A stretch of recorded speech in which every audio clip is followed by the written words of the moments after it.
गुरु प्यारी साध संगत जी, आप सभी को प्यार भरी राधा स्वामी जी। साध संगत जी, एक दिन गुरदास मान बाबा जी का सत्संग सुनने के लिए डेरे गए। वहां पहुंचकर उन्होंने बाबा जी का सत्संग सुना और मंत्रमुग्ध हो गए।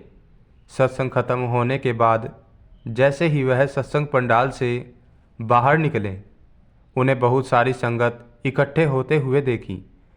यह संगत वहाँ की कैंटीन में खाना खाने के लिए जा रही थी। गुरदास मान भी संगत के साथ वहाँ की कैंटीन में पहुँचे और चाय पीने के लिए चाय वाली लाइन में लग गए। तभी सेवादार चाय लेकर काउंटर पर पहुँचे। जैसे ही वह चाय बताने लगे, अचानक उन्हें बाबा जी का आदेश आया, संगत को चाय मत दीजिए। यह सुनकर संगत चौंक गई। वह सोचने लगे कि बाबा जी क्यों यह आदेश दे रहे हैं, और उन्हें आश्चर्य हुआ कि क्यों सबको चाय नहीं दी जा रही थी। यहाँ तक कि गुरदास मान भी बहुत हैरान हुए। फिर सेवादार चाय वापस लेकर चाय के ड्रम के पास गए। फिर उन्होंने वह चाय का ड्रम उल्टा किया और अचानक उसमें से एक जहरीली छिपकली बाहर निकली। यह देखकर सब लोग हक्के बक्के रह गए। कोई समझ नहीं पाया कि यह कैसे हुआ। गुरदास मान की आंखों में भी आंसू थे और वह पूरी घटना को देखकर बहुत भावुक हो गए। उन्होंने मन ही मन बाबा जी का शुक्रिया अदा किया। यह एक चमत्कार था जिसने सभी को सच्चे गुरु की शक्ति और उनकी दिव्य दृष्टि का एहसास कराया। बाबा जी को सब कुछ पहले से ही पता था। उन्होंने गुरदास मान को अपनी कोठी में बुलाया। वहाँ बाबा जी ने गुरदास मान को देखा और वह उनके चेहरे पर आंसू देखकर भावुक हो गए। बाबा जी ने गुरदास मान से कहा, तुम एक महान कलाकार हो, लेकिन असली संगीत और जीवन का सत्य वही है जो तुमने आज देखा।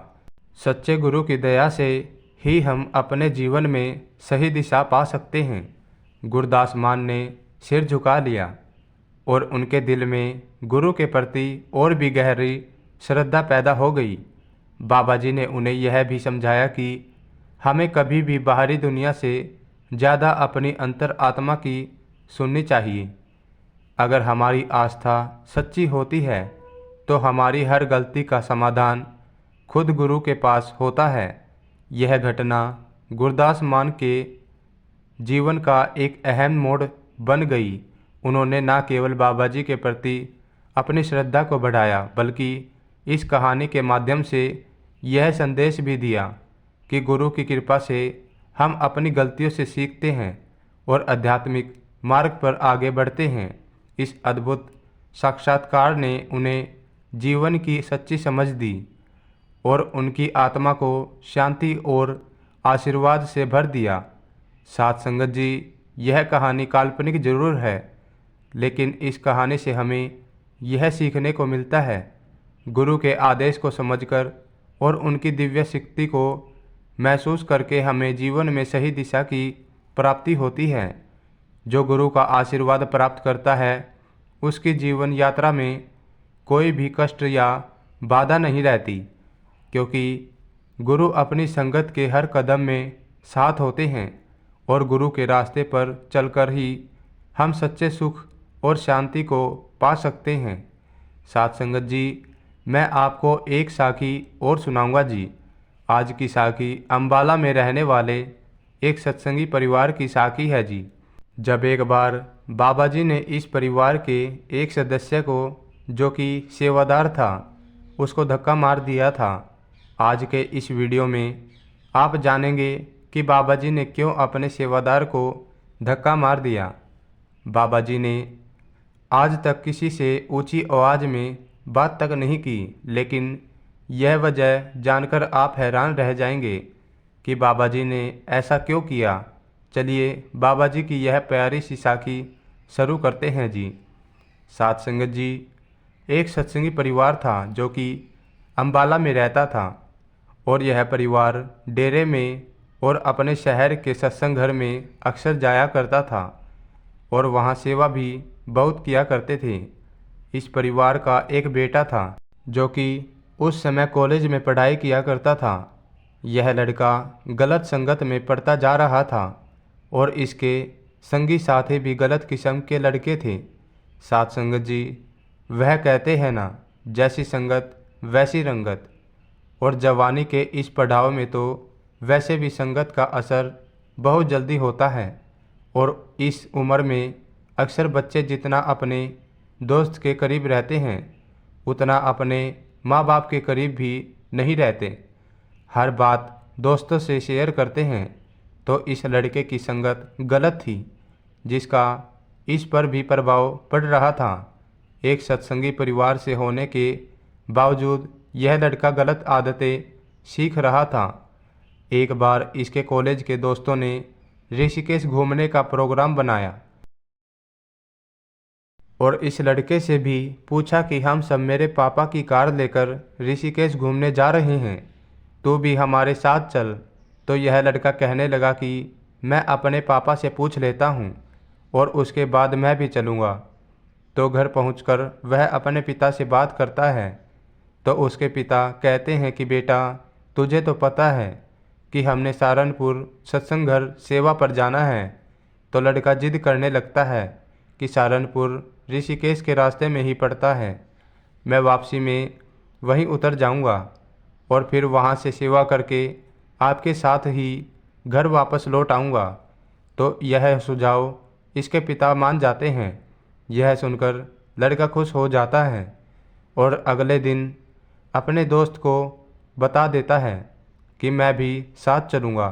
लड़का घूमने जाने के लिए अपनी पूरी तैयारी कर लेता है और जिस दिन इसने अपने दोस्तों के साथ जाना होता है उस दिन से एक दिन पहले लड़के के पिता की तबीयत अचानक खराब हो जाती है और उसको अस्पताल भर्ती करवाना पड़ जाता है, जिस वजह से इसके लड़के का ऋषिकेश जाना कैंसिल हो जाता है। लेकिन इसके दोस्त घूमने के लिए ऋषिकेश चले जाते हैं। इधर 2 दिन के बाद इसके पिता की तबीयत ठीक हो जाती है और पिता को अस्पताल से छुट्टी मिल जाती है। फिर यह पूरा परिवार खुशी खुशी सहारनपुर के लिए निकल पड़ता है क्योंकि वहाँ इन्होंने सेवा करनी थी और रविवार को बाबा जी का सत्संग सुनना था।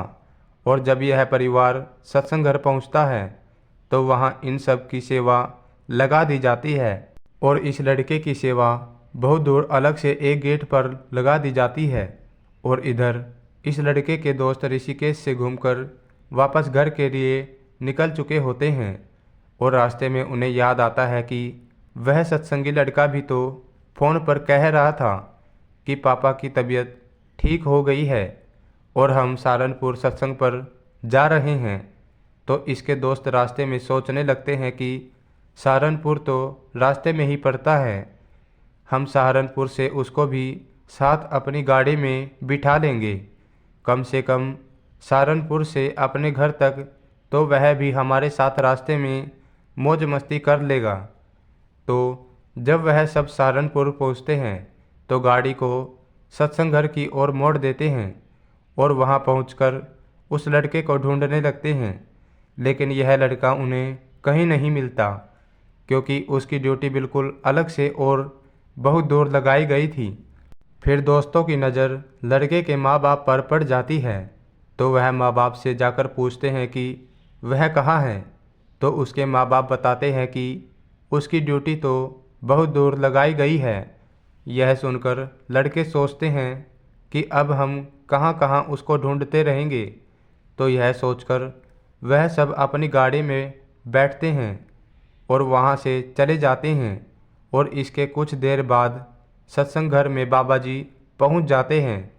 साथ संगत जी, जैसा कि सब जानते हैं कि बाबा जी अक्सर अपने सेवादारों को स्पेशल दर्शन देते हैं। तो उस दिन शाम को बाबा जी जब वहाँ पहुँचते हैं तो बाबा जी ने सभी सेवादारों को बुलाया और सब पर दृष्टि डालते हुए आगे बढ़ते रहे। तो जब इस लड़के के सामने जैसे ही बाबा जी पहुँचे तो इसको देखकर बाबा जी ने इसको हल्का सा धक्का मारा। यह देखकर वहाँ सब हैरान थे कि बाबा जी ने ऐसा क्यों किया। तो लड़के के पिता ने जत्थेदार से पूछा कि बाबा जी ने उनके लड़के को धक्का क्यों मारा। तो जत्थेदार कहने लगा कि भाई जी, यह तो बाबा जी ही जाने। एक काम करते हैं, मैं तुम्हें बाबा जी से अलग से मिलवाने की कोशिश करता हूँ। तो जत्थेदार ने कुछ देर के बाद लड़के को और उसके पिता को बाबा जी से मिलवाया। लड़के के पिता ने बाबा जी से हाथ जोड़कर पूछा कि बाबा जी, क्या आपके इस बच्चे से गलती हो गई है। तो बाबा जी कहने लगे कि नहीं भाई। तो फिर पिता बोले कि बाबा जी, आपने सबको दर्शन दिए लेकिन इसको धक्का दिया, इसलिए मुझे लगा कि बच्चे से ज़रूर कोई गलती हुई है। तो बाबा जी कहने लगे कि भाई, मैंने इसको धक्का नहीं मारा, मैंने काल को धक्का मारा है। यह कहकर बाबा जी वहाँ से चले गए और इसके बाद पिता और बेटा सोच में पड़ गए कि बाबा जी ने जो कहा उसका मतलब क्या है, क्योंकि साध संगत जी, संतों की कुछ बातें हर किसी की समझ में इतनी आसानी से नहीं आती। तो इन्होंने यह बात जत्थेदार से पूछी। जत्थेदार ने कहा कि फिक्र ना करो, बाबा जी की इसमें कोई ना कोई मौज होगी जो आपके लड़के को धक्का मारा। फिर इसके 2 दिन के बाद सत्संग सुनकर और सेवा करके जब यह परिवार घर जाने के लिए वापस अपनी गाड़ी में बैठा तो सबने अपने अपने मोबाइल फ़ोन ऑन किए और सोशल मीडिया पर इन्होंने जो कुछ देखा तो सबके होश उड़ गए। और उसके बाद इन्हें बाबा जी की बात समझ आ गई कि बाबा जी के कहने का क्या मतलब था। इन्होंने मोबाइल में देखा कि लड़के के जो दोस्त थे वह जब सहारनपुर सत्संग घर से वापस निकले थे तो कुछ ही दूरी पर उनका एक्सीडेंट हो गया और वह सब दोस्त उस एक्सीडेंट में मारे गए हैं। यह देखकर लड़का और पूरा परिवार सहम गया और आपस में बातें करने लग गए कि यह पूरा का पूरा खेल हमारे सतगुरु ने ही रचा था कि हमारा लड़का ऋषिकेश ना जा सके। इसके ऋषिकेश जाने से ठीक 1 दिन पहले मेरी तबीयत का अचानक ख़राब होना और इसका ऋषिकेश जाना कैंसिल होना, फिर सत्संग घर में लड़के की ड्यूटी इतनी दूर लगाया जाना कि इसके दोस्त इस तक पहुंच ही ना सके, यह सब इस परिवार को एक चमत्कार जैसा लग रहा था। साध संगत जी, जब हम किसी पूर्ण गुरु की शरण में आते हैं तो हमारी संभाल की जिम्मेदारी सतगुरु अपने ऊपर ले लेते हैं।